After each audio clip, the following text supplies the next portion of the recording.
Justin Hubner memiliki statistik mentereng dibandingkan Elkan Bagot, walaupun bermain di kompetisi Liga Inggris yang berbeda. Keduanya diprediksi akan bersaing untuk memperebutkan satu posisi di line-up timnas Indonesia, yaitu bek tengah dan kiri. Meskipun Elkan Bagot lebih berpengalaman bersama timnas senior, bukan menjadi jaminan ia akan memenangi duel melawan Hubner. Statistik di Liga Inggris musim ini bisa menjadi landasan. Hubner memiliki modal lebih baik ketimbang Elkan Bagot. Namun harus dicatat, Hubner bermain di Premier League 2 atau puncak kompetisi usia muda untuk klub kasta tertinggi Inggris, adapun Elkan Bagot bermain di Championship atau kompetisi kasta kedua level senior Inggris. Sejak bergabung dengan Wolves, bek asal Belanda itu mengoleksi total 37 penampilan di Premier League 2. Hubner tercatat dalam 10 laga tersebut ia menjadi kapten dalam 8 kesempatan serta mencetak 2 gol. Sementara itu Elkan Bagot memiliki statistik yang memprihatinkan bersama Ipswich Town yang sedang menjadi runner-up Championship. Elkan Bagot tak pernah masuk dalam skuad pertandingan Ipswich Town di ajang Liga dan cuma bermain dalam 4 laga Carabao Cup.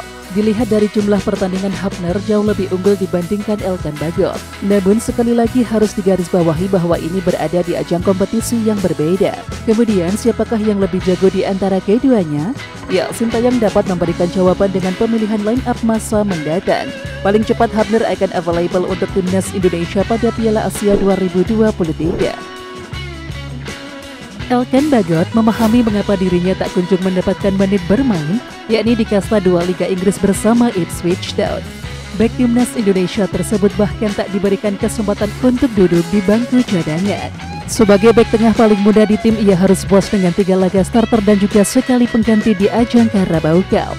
Sementara itu, Ipswich sedang bersaing di jalur promosi ke Premier League, sehingga pelatih Kieran McKenna tak memiliki waktu untuk coba-coba pemain. Dan sejumlah pemain lantas mengungkapkan, tidak ada rekan setimnya yang resah dengan situasi minim rotasi ini. Mantan asisten pelatih Jose Mourinho di Manchester United itu berujar para pemain tetap solid meski tak semuanya bermain.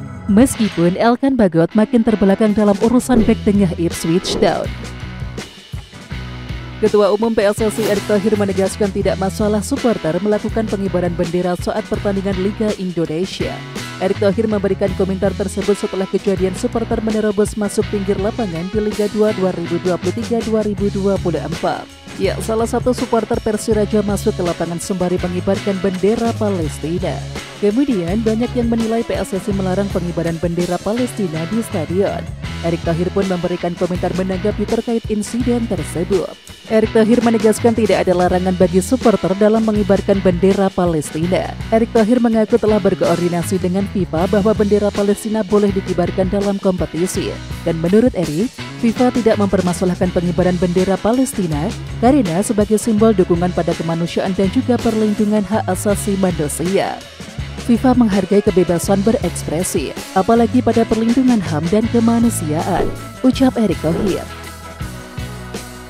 Salah satu bintang timnas Indonesia U17 Amar Raihan Berkic mengungkapkan tantangan bermain di Indonesia jelang Piala Dunia U17 2023. Berlatih di ibu kota memberikan tantangan bagi Berkic yang lahir dan juga besar di Jerman. Cuaca panas Jakarta dianggap sedikit menyulitkan pemain 16 tahun ini. Latihan pertama di Jakarta menyulitkan saya. Cuacanya sangat panas untuk saya. Setelah latihan, kepala saya sakit sedikit-sedikit, ujar Berkic kepada wartawan di Surabaya Senin 6 November. Tapi kondisi cuaca di Surabaya sedikit lebih panas, jadi cuaca di Jakarta lebih hangat buat saya. Saya pikir tim akan lebih baik, ujar Berkic menambahkan. Dua pemain keturunan Amar Berkic yang berdarah Bosnia dan Welber Jardim yang setengah Brazil, tubuh mereka merespon berbeda kala dihadapkan dengan cuaca di Indonesia.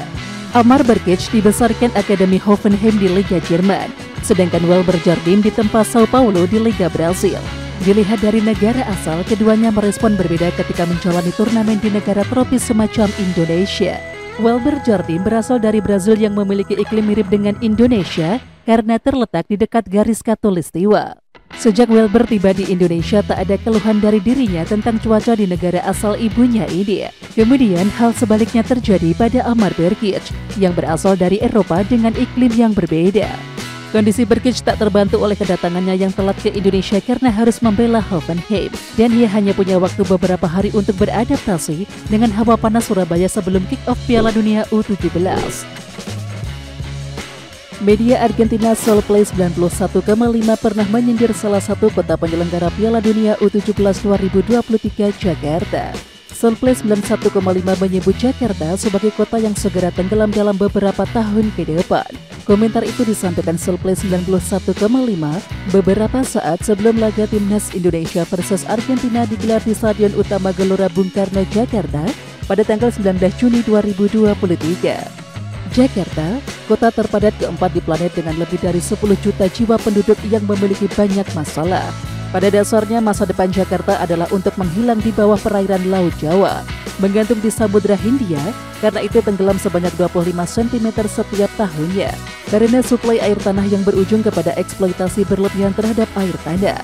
Tulis Solplay 91,5 dalam judul artikel yang mereka buat pada Juni 2023. Hanya saja komentar media tersebut tidak sejalan dengan pandangan Presiden FIFA Gianni Infantino. Gianni Infantino secara keseluruhan melihat Indonesia sebagai negara yang indah. Satu minggu lagi, hari ini Piala Dunia U17 FIFA, sebuah turnamen yang mempertemukan para bintang sepak bola masa depan, akan dimulai di negara indah Indonesia. Tulisnya di Instagram Sabtu 4 November 2023. Pelatih Timnas Indonesia Sintayong menerima pinangan mantan klubnya Seongnam FC menjadi penasehat klub untuk manajemen pemain. Tawaran ini muncul jelang masa berakhirnya kontrak Sintayong bersama Timnas Indonesia, yakni pada Juni 2024 mendatang. Ternyata Sintayong memiliki alasan khusus untuk rela merangkap jabatan dengan menerima pinangan dari Seongnam FC. Pertama-tama, Seongnam FC yang dulunya Seongnam Ilhwa adalah tim yang sangat saya banggakan. Selain itu, rumah saya ada di seberang kantor klub, dan putra sulungku Shin Jae-won bermain untuk Seongnam, kata Sintayong sambil tertawa. Bagi Sintayong, Seongnam FC adalah klub yang tidak bisa dilewatkan begitu saja, sehingga ketika tawaran itu datang, Sintayong langsung menerima pinangan itu. Sementara itu, Seongnam pun kembali gagal untuk mendapatkan promosi ke K-League One setelah gagal melaju ke babak playoff. Ya, bagi Sintayong kekecewaan ini bisa menjadi motivasi untuk membenahi klub dan juga menggapai target untuk bisa kembali menembus ke K-League One. Di sisi lain, Sintayong memastikan bahwa pekerjaan barunya ini tak akan mengganggu kepemimpinannya di Timnas Indonesia. Penyerang Timnas U17 Indonesia Arkan Kakak mengatakan saat ini skuad Garuda Asia terus menyiapkan kondisi terbaik agar bisa menjalani debut apik di Piala Dunia U17 2023.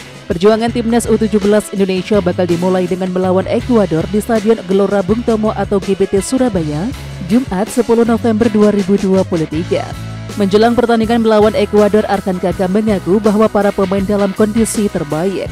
Menurutnya, skuad Garuda Asia telah mempersiapkan diri untuk menghadapi Ekuador hingga Maroko. Untuk itu, para pemain berada dalam semangat tinggi menyiapkan pertandingan debut di Piala Dunia U17 2023.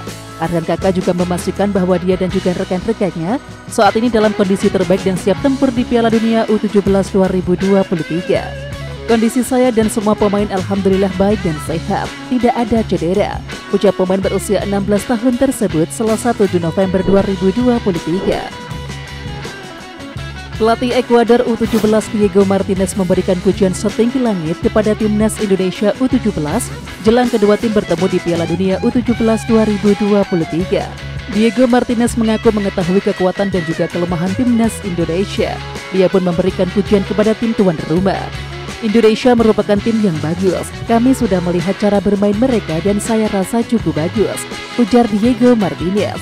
Mereka mempunyai pemain bagus karena memiliki penguasaan bola dan kecepatan yang baik, ucap Martinez menambahkan.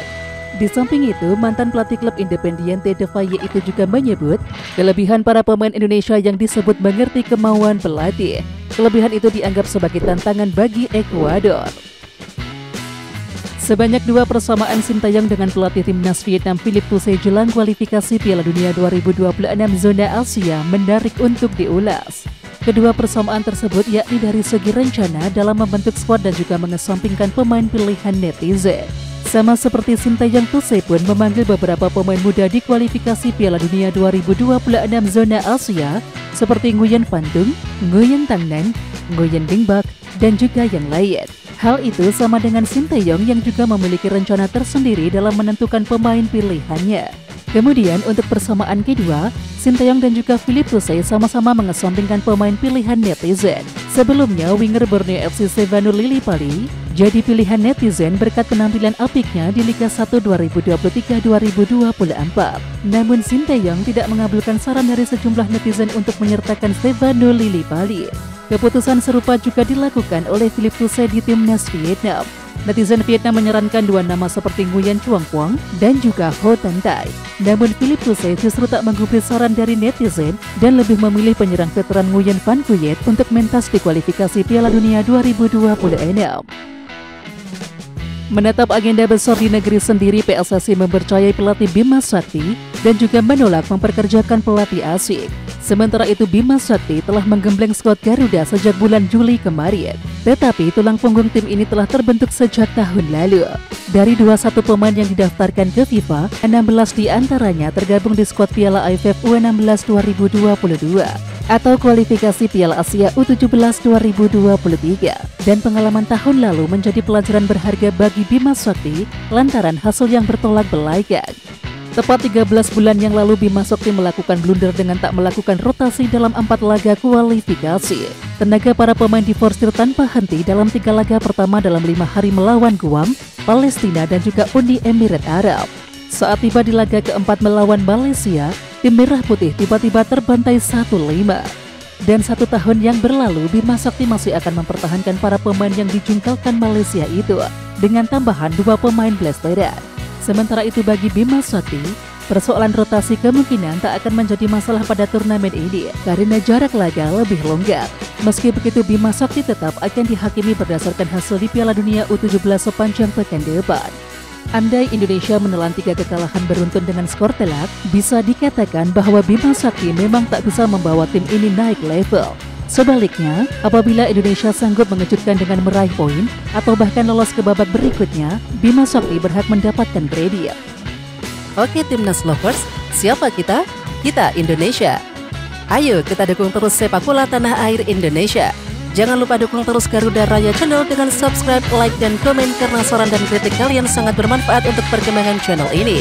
Tungguin video selanjutnya dari Garuda Raya Channel. Salam olahraga.